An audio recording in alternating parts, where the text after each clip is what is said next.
মাহফুজ ভাই কেমন আছেন? ভালো আছি, আপনি ভালো আছেন? হ্যাঁ, আপনি বহুদিন ধরে ইন্টারন্যাশনাল ট্রেড সেন্টারে আইটি ফিল্ডে কাজ করছেন এবং বেসিস এবং ডিসিসিআই এর সাথেও কাজ করছেন। তো বাংলাদেশের প্রেক্ষাপটে আইটি ইন্ডাস্ট্রির সম্ভাবনা কতটুকু?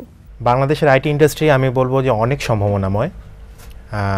আমি বলবো যে we have talent, we have potentiality, we can offer competitive price and above all আমি বলবো যে we are adaptable to any situation to cope up with the market.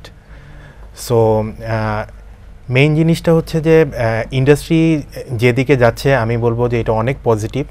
Recently আপনি শুনে থাকবেন হয়তো যে বেসিস রিপোর্ট করেছে যে $57 মিলিয়ন অলরেডি আমরা এক্সপোর্ট করেছি। এটা গত বছরের ইন্টারিম পিরিয়ডের তুলনায় 54% গ্রোথ। সো সব ধরনের পজিটিভ ফ্যাক্টরই কিন্তু আমাদের ইন্ডাস্ট্রিকে অনেক বেশি সাফল্যমণ্ডিত করছে।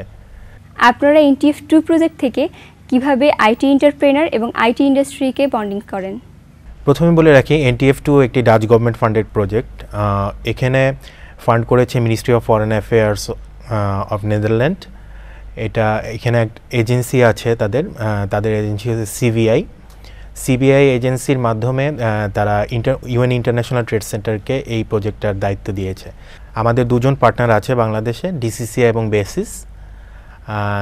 এই ডিসিসিআই এবং বেসিসের 40টা আইটি কোম্পানি নিয়ে আমরা বাংলাদেশে কাজ করছি। সো এই প্রজেক্টের ইনফ্যাক্ট 3টা আউটপুট আছে। প্রথম যে আউটপুটটা সেটা হচ্ছে যে আমরা যে 40টা কোম্পানি নিয়ে আমরা কাজ করছি তাদের সাথে ইউরোপের কোম্পানিগুলোর একটা বিজনেস লিঙ্কেজিং বা বিজনেস একটা রিলেশনশিপ বিল্ড আপ করার ব্যাপারে আমরা কাজ করছি। সেকেন্ডলি, আমাদের যে পার্টনার আছে বাংলাদেশে ডিসিসি এবং বেসিস, তাদের সাথে তাদের ক্যাপাসিটি ডেভেলপমেন্টের জন্য আমরা কাজ করছি, যেন তারা ভবিষ্যতে একটা সাস্টেনেবল ম্যাচ মেকিং সার্ভিস তারা যেন প্রোভাইড করতে পারে এবং বাংলাদেশের ব্র্যান্ডটাকে, আউটসোর্সিং ব্র্যান্ডটাকে আমরা এস্টাবলিশ করার চেষ্টা করছি।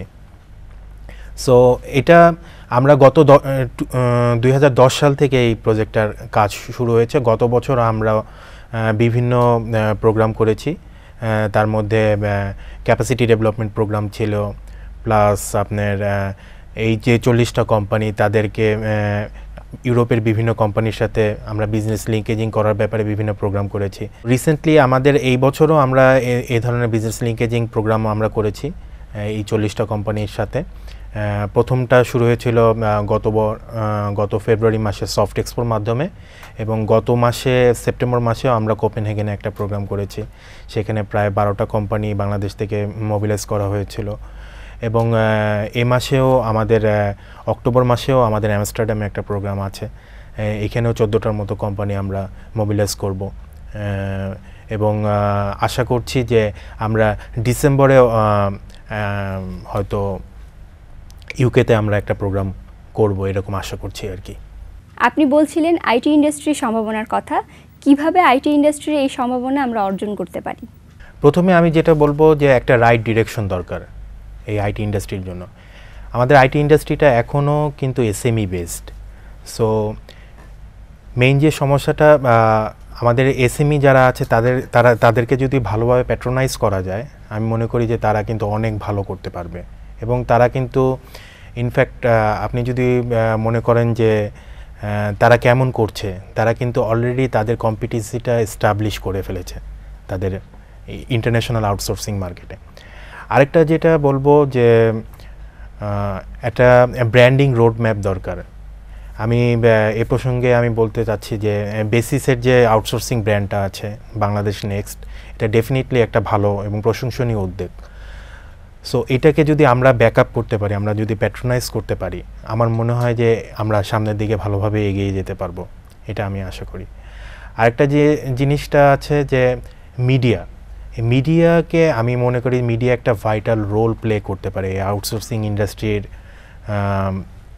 আপনি যদি বলেন যে এটাকে কিভাবে ফোকাস করা যায়, আমি সবাইকে এটা আমি রিকোয়েস্ট করব যে যারা আইটি রিলেটেড, আইটি ইন্ডাস্ট্রিতে যারা আছেন তারা বাংলাদেশের সাফল্যগুলোকে, তাদের প্রসপেক্টগুলোকে বাইরে যেন বেশি ভালোভাবে ফোকাস করা যায় সেরকমভাবে লিখতে হবে, জানাতে হবে। একটা ভাইব যদি আমরা সৃষ্টি করতে পারি, আমি মনে করি যে আইটি ইন্ডাস্ট্রি, আউটসোর্সিং ইন্ডাস্ট্রি আমাদের অনেক বেশি সম্ভাবনাময় হবে ভবিষ্যতে। ধন্যবাদ মাহফুজ ভাই, আপনার ইনফরমেশন থেকে আমরা অনেক কিছু জানলাম এবং আমি আশা করি যে দর্শকরা অনেক কিছু জানলো। আপনাকে আমাদের অনুষ্ঠানে আসার জন্য অসংখ্য ধন্যবাদ। আপনাকেও ধন্যবাদ। আমি এটিএন বাংলাকেও ধন্যবাদ জানাচ্ছি এবং দর্শকদেরকেও ধন্যবাদ জানাচ্ছি।